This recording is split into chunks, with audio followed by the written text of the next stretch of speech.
Hello everyone. So welcome to this lecture, and in this lecture we start with a new topic, that is Fermat's Little theorem.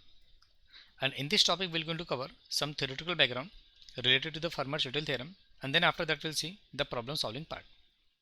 So before start with the topic, let's see where we are exactly now. Since already we are aware with this tree structure where the modular arithmetic chapter are categorized into the 4 exercise 1, 2, 3 and 4. And in my last lecture already we have started with exercise number 3. In exercise number 3 we have completed modular exponentiation using distributive law in my last lecture. So in this lecture we'll start with Fermat's Little theorem. So first we'll start with some theoretical background, and then after that we'll see mathematical application. Fermat's Little theorem states that if p is a prime number and a is a positive integer, but make sure that a should not be divisible by p. If this condition happen, then we can write the given statement. The given statement is a raised to p minus 1 is congruent to 1 mod of p. In other way we can say, we can write the statement a raised to p minus 1 congruent to 1 mod of p if a and p are positive integer where p is a prime number, but make sure that a should not be divisible by p. If this condition happen, then we can write this given statement. So that is called basically Fermat's Little theorem. And if we'll see the application of Fermat's Little theorem, so basically this theorem is used to solve the modulus value of any higher order exponentiation like a raised to n mod of m.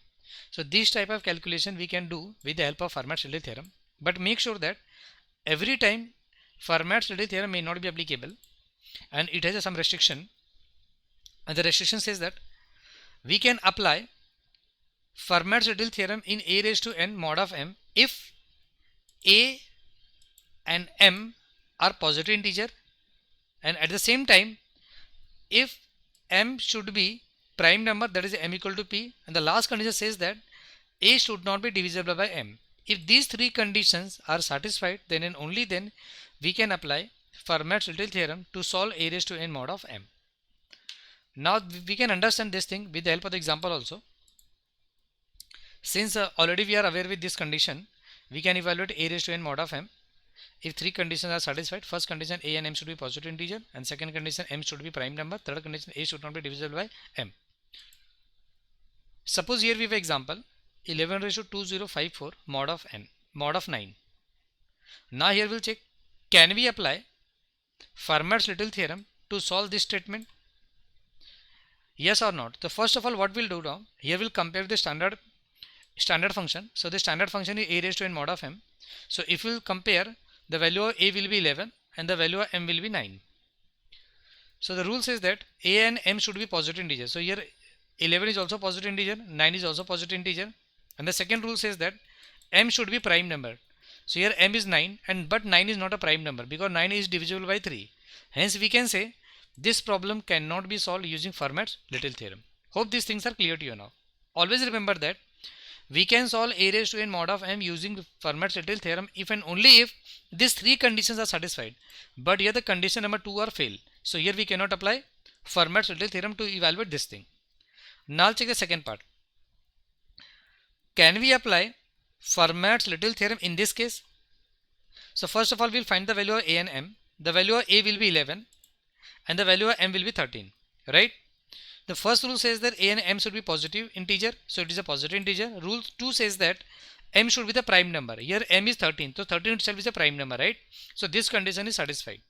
Condition number 1 and condition number 2 are verified. Now check the condition number 3. But in condition number 3, if you'll see, here we have the 11 and here we have the 13, and 11 is not divisible by 13. Hence all three conditions are satisfied. So this kind of problem can be solved using Fermat's Little theorem. Now see one more example. Suppose we have 26 raised to 2054 mod of 13 we need to find. Now we'll check, can we apply Fermat's Little theorem over here or not? First we'll find the value of a and m. So a is nothing but equal to 26 and m is nothing but equal to 13, right? First rule says that a and m should be positive integer, so it is verified. Second rule says that m should be the prime number, m is 13, so m is also prime number, right? Second condition is also true.